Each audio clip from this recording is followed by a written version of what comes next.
के उठावा के लाली हमारा अखिया में बसल बा।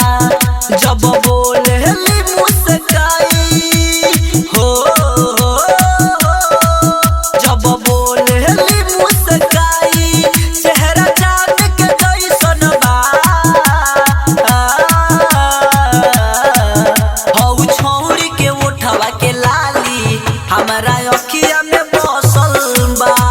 हौ छौरी के उठावा के लाली हमारा अखिया में बसल बा। हमारा अखिया में बसल बा।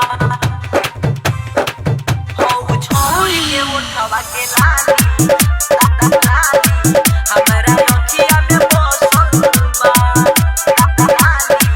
हमारा अखिया में बसल बा।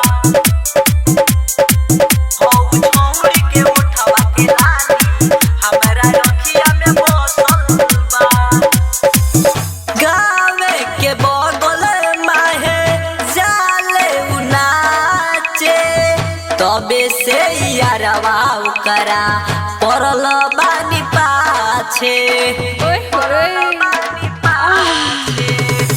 गावे के बगल माहे जाले उ नाचे तबे से यारवा ओकरा पड़ल बानी पाछे। ओही दिन से दिलवा हमर ओकरे पर पागल बा। हौ लमकी के उठावा के लाली हमारा अखिया में बसल बा। हौ लमकी के उठावा के लाली हमारा अखिया में बसल बा। हमारा अखिया में बसल बा। हौ छौरी के उठावा के लाली हमारा अखिया में बसल बा। हमारा अखिया में बसल बा। बरुरी के सजी हो लागल बा पाता यारवा राम कुमारा ओकर खोलले बा खाता। खोलले बा खाता ओ कले से आम जी हो लागल बा पाता यारवा रोहितवा ओकर खोलले बा खाता।